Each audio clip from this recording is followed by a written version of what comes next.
So welcome back to another episode of Multifamily AP 360, and today's our guest is DJ Carroll. Welcome, DJ. Thanks, man. Thanks for having me on. Sure, absolutely. A little bit about DJ. Kentucky-based entrepreneur, real estate investor, author, and business strategist. DJ is the chairman of Silver Sea International, where he has spent over a decade identifying and structuring value-rich real estate opportunities across the US, Canada, and Caribbean. He is also the founder of Viper Finance Group, a real estate-backed investment firm focused on stable fixed return vehicle designed to perform consistently regardless of market volatility.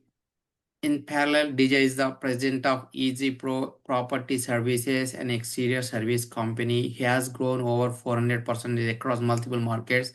His experience scaling service businesses, navigating exits, and building repeatable systems gives him grounded operator level perspective that resonates strongly with investors and business owners.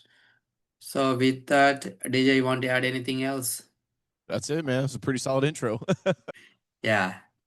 So with you operate across real estate, services, and technology. So what principles stay consistent across all three when building durable businesses in uncertain markets?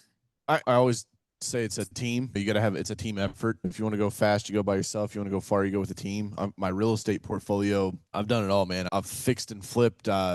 Basically, the only thing I don't think I've done in the real estate playbook is that like sub two, right? Where you like basically take over somebody's mortgage. But I've wholesaled, I've bought and hold single family, multifamily. I've got over 70 units right now that mostly I've syndicated with some guys out of Chicago. And we've got a great property manager. My phone doesn't ring at 2 o'clock in the morning if a toilet doesn't flush.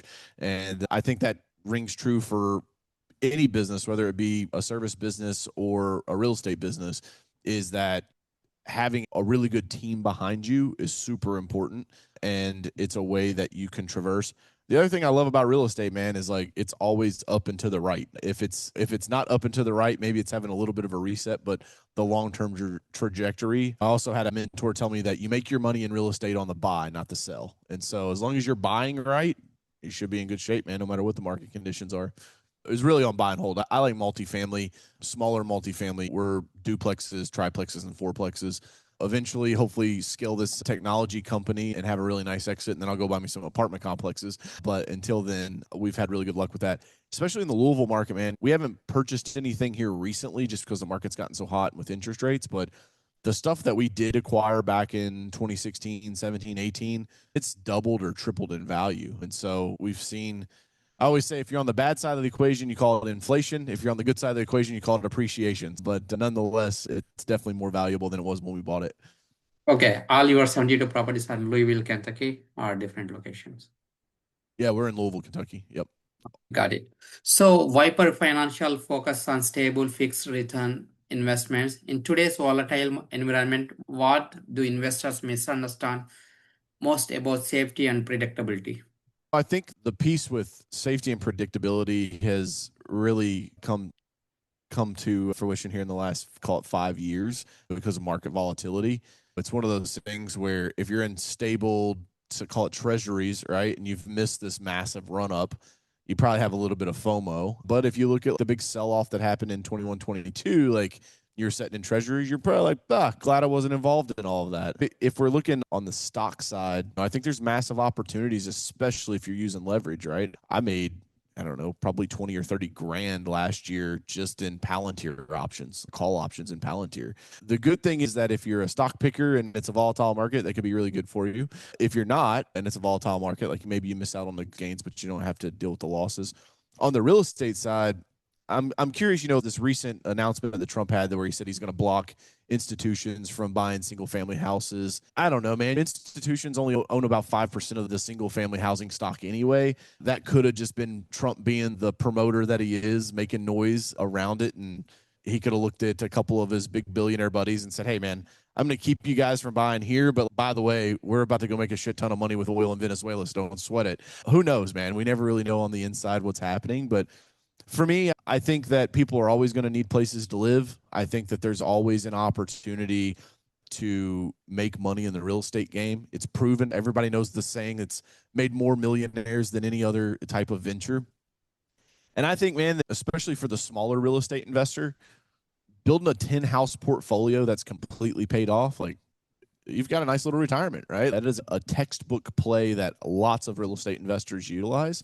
And I think that market volatility is not something that you try to beat. It's just something that you swim with. It's always going to be here. Sometimes it's just a little more volatile than other times. Got it. Thank you.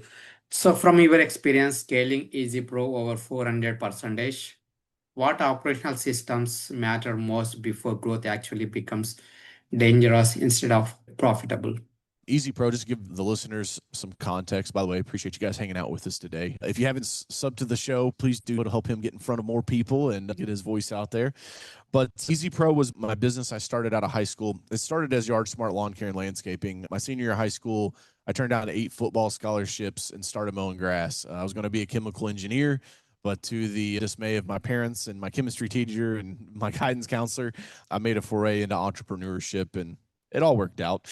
But the power washing business, I transitioned into that after I sold the lawn care division off of, because lawn care, man, it had the recurring revenue, but the seasonality and the tight margins, it was just something that I didn't want to overcome. And so we opted to get out of the recurring revenue, but however, have a longer season and have higher margins. And so for when you ask me like, hey, when you're scaling, like how important are systems? They're ridiculously important.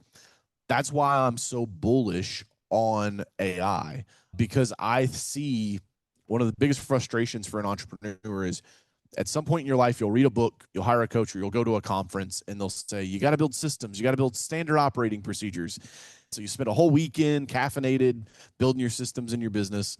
You train your team members, and then what happens? They're human beings, and so they don't follow the system, right? And there's nothing that's more frustrating than that. And so I think that the value with artificial intelligence is that you build the system once and it does the exact same thing every single time. And it's a way for small businesses to be able to leverage that. And so I think, for instance, the phone system, right, for a property management company, a ticketing system, being able to handle inbound calls at all hours of the night, consistently on brand, and to organize and facilitate that. You could either hire a person, you can hire a call center, or now you can use AI. And I think AI does a great job of that. I might be a little biased because we have our own system, but I think that there are tools and tactics that real estate investors can put into place that as you continue to scale, as you add on more volume, you don't necessarily have to do it with headcount anymore. Software and artificial intelligence is a big piece of that. Yeah, I think if you try to scale without systems, good luck, man. It's just, you're just going to be fighting battles every single day. You got to have documented processes. You got to have systems. It's kind of like playing baseball, right? If we all played a game of baseball, but nobody knew the rules, and I hit the ball and I took off running to third base instead of first base, you'd be like, what is that guy doing? We all have to be making sure that we're playing by the same rules and we understand what's good, what's bad, and how do we score points. Yeah. So what kind of systems and what kind of tools investors need to adapt at early Yeah, stage? so I think the voice piece is fantastic. That's something that only came along here, what I think, in the last 12 months. Again, I'm a little biased. I have a platform called Alley that we started building back in 2023. And your listeners can even do a trial call. You can call 502-401-1234 and hear, but she's super realistic. And I think that voice is where technology is going. I think that Elon has said this, that our phones will eventually just become an edge function, right? It'll be a chat GPT and you just tell it what you need. And so I also just know that I don't want to be the guy that bets against Elon. So whatever he says, I pretty much take to the bank. He's got a pretty good track record, love him or hate him. And I think the voice piece is massive. Obviously, you've got to be running some type of a property management software, right? If you've got any number of units. Now, again, if you got 5 houses and you're dealing with it yourself, okay, probably not. And then I always like to say this, man. I think it's very important that people start with what makes them happy, right? Because like we don't talk about this enough in entrepreneurship, and don't get stuck in the rat race of entrepreneurship, right? Everybody always talks about the rat race of being in a job, right? And running that rat race. There's also a rat race of entrepreneurship, which means that you get to the top of a mountain, you say, man, this was awesome, I made it. But then you see 6 other mountain ranges off in the distance. You're like, whoa, those are way bigger than the one I just climbed. And so then you trek down into the valley and you try to climb again. And then you do this, right? And so it's like this endless chase. Now, if that's what you want to do, dude, I'm Coach Carroll. I'll be the first guy in your corner telling you I believe in you. You can do it. Let's go get it. Hustle. It's worth it. But I also will be the guy that says, hey, if you have a strategy that you want to chase after so that you never miss a dance recital, you never miss a ball game, you take in a couple family vacations and your bills are paid, dude, I'm going to be just as excited for you for that as well. And anytime I get the microphone, I try to make sure I share that message because I don't think it's talked about enough in entrepreneurship. We live in a world of social media where it's penthouses and Brickell and Ferraris and Lambos, and that doesn't have to be your reality. Always base your race that you're running on what makes you happy. Thank you very much. How does mental discipline directly impact deal selection, capital deployment, and knowing when to say no? Yeah, so this one is a little close to my heart. Obviously, my new book, The Hunter Head Game, that dropped in October.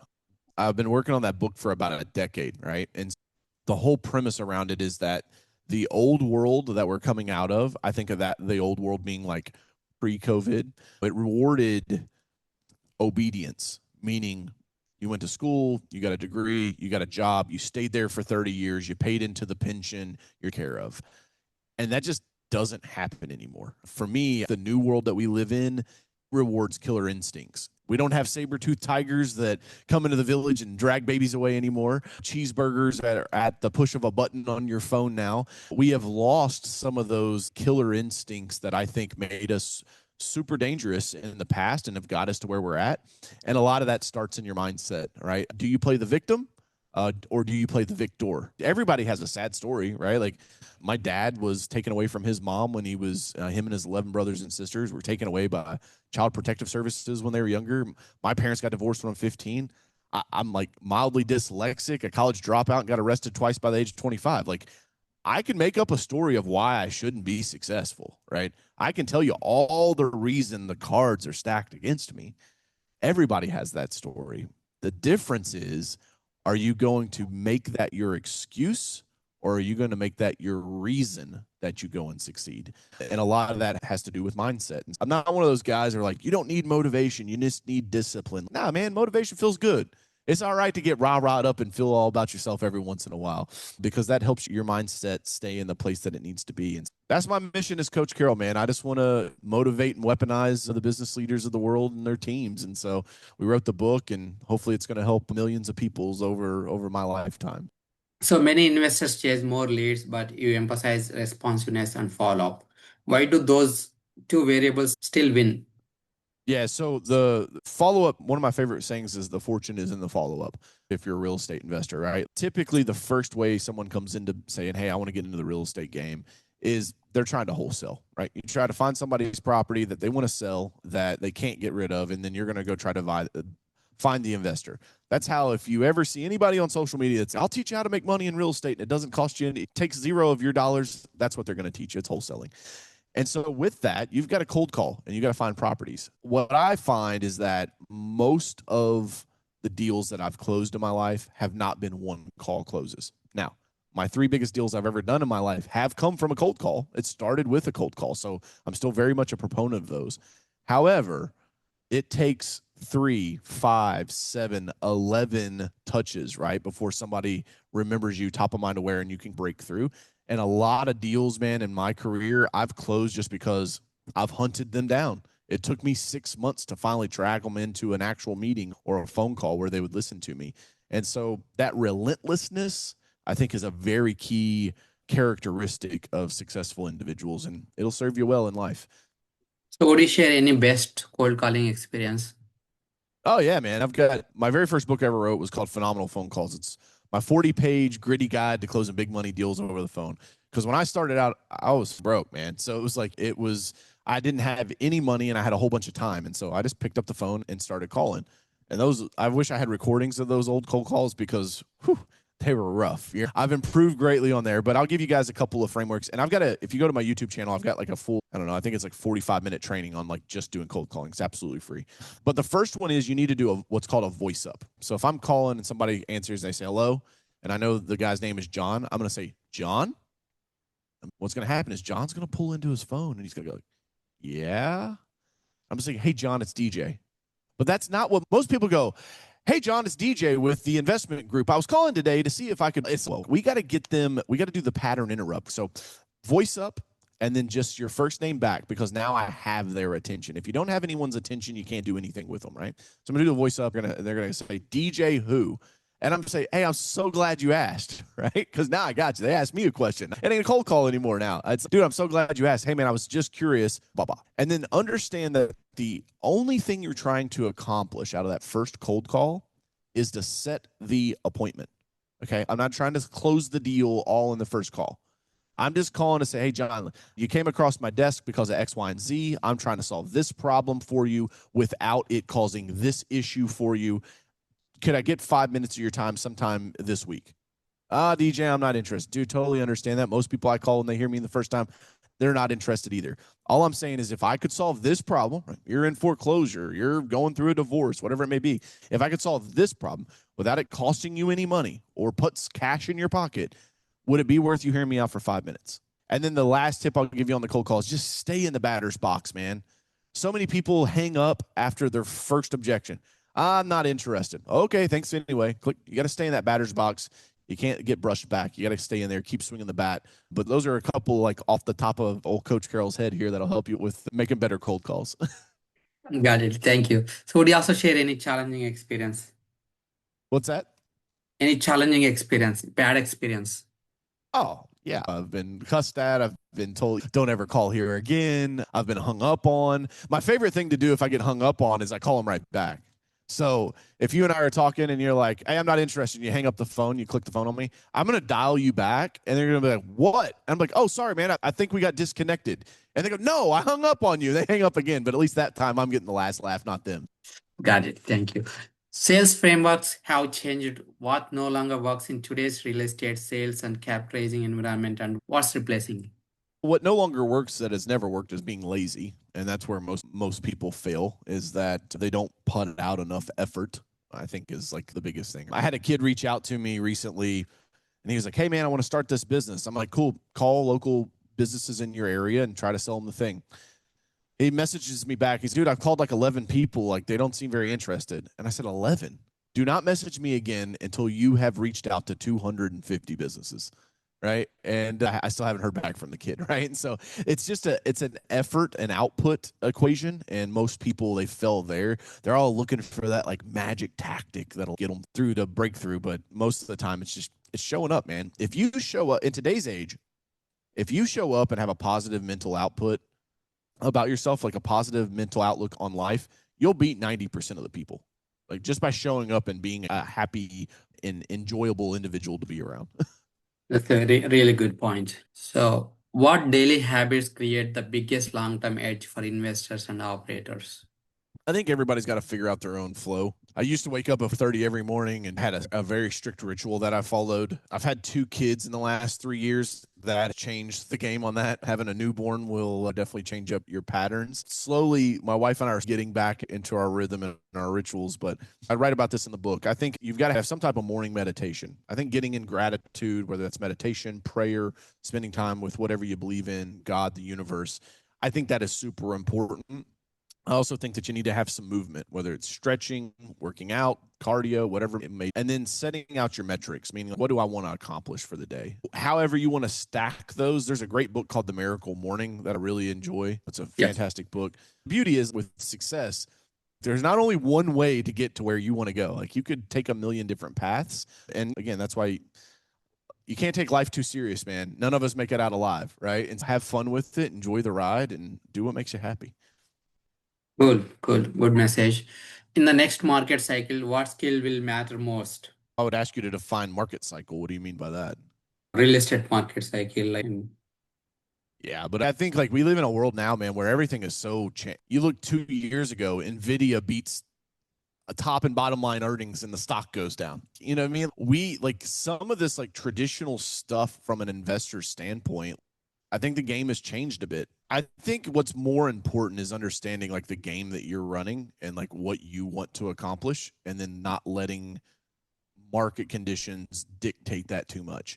Obviously, there's always better times to buy than others. There's always better times to sell, right? We hear about sellers markets and buyers markets. You got to take that into consideration. But I had a mentor, Herb Kinman. He used to run a Chevy dealership in Carrollton, a little small town in Kentucky I grew up in. And I asked him one time, I said, Herb, how do you feel about debt? Everything in the school system I've been told is debt is bad. Dave Ramsey says debt is bad. Like, how do you feel about debt? This guy, he was worth several $1 million. And he said, DJ, Don't ever be mad if your banker wants to make 4, 5, 6, 7% and you're making 20. I was like, wow, that makes sense to me. Especially if you're a newer real estate investor just in the last 5 years, you probably are like, man, we're never going to see 2.5% again. Probably not, because that's not stable for the economy, right? I had an economics guy tell me one time, it's the rule of three, right? 3% unemployment, 3% GDP, 3% inflation. The ability for you to say at 4% it was a good deal, but at 5.5% interest rates, it's a bad deal. Then it was probably a bad deal from the get-go, right? At 7%, 8%, you should be able to still make money. And if you look back in the 80s, like guys were still doing real estate deals back then too, right? And when rates were 14, 15, 16, 17%. I think a lot of this is context is always important, right? And so if you've got your blinders on, sometimes it's better just to zoom out and get more context. Market cycles are always going to happen. I think oftentimes people use those as excuses not to take any action, right? Oh, rates are up. I'm telling you, like, real estate is so tried and true that it is very difficult to not succeed with real estate, unless, where I would say, which is not where anybody starts at, is like big developers, right? Some of my Jewish guys out of Chicago that I syndicate the deals with, they've made the joke to me that in development, it's the second guy that always makes the money, right? The developer comes in, they try to build it up, they go bankrupt. The guy that buys his second and finishes the project, that's the dude that actually makes the money. But let's face it, most people listening to your podcast right now are not going to go build a $200 million high-rise tower tomorrow. Shout out to you if you are. Reach out to me. Would love to meet you. But most people are trying to figure out like, hey, man, should I buy this house that just went up for sale around the corner from me? It's for sale for $220,000. It's a 3-bedroom, 1-bath. I don't know. Should we buy it? Should we not? It's yes, because that house in 15, 20 years will be a $500,000 house. Like, it's appreciation happens. And unless there is some cataclysmic catastrophe where the robots take over, then it's all about bullets and gasoline at that point. None of it really matters. Got it. Thank you. So, would you share any personal habits that are helping you to be successful? Oh, yeah, man. Readers are leaders. Read books, find coaches, find mentors, get around people that have achieved what you want to achieve. Don't take the naysayers too seriously, especially if you're going to build a personal brand, which I think everybody should have a personal brand, right? I reach 2 million people a year with my Coach Carroll brand. It's allowed me to do brand deals. It's brought business partners on board that I would have never reached in any other form or capacity. In the book, The Hunter Head Game, I call those the laughing hyenas. They don't have the hunting skills to go out and be a true killer, but they just sit back and laugh and eat the scraps of the people that do actually succeed. I had a YouTube comment the other day came through. It was like, yeah, Coach Carroll, you look like a Temu Andrew Tate. And I'm like, oh, that's actually funny, right? It's like, you got to take it with a grain of salt, man, and just keep it moving. For me, I think that if you can build yourself personally, personal development, that directly ties back into your professional development. And the more books that I read, it always attributes more money in my bank account. It's funny how that works. The better person you become, success is something that's attracted. It's not chased down and attacked. Yeah, got it. Thank you. Any books that impacted you?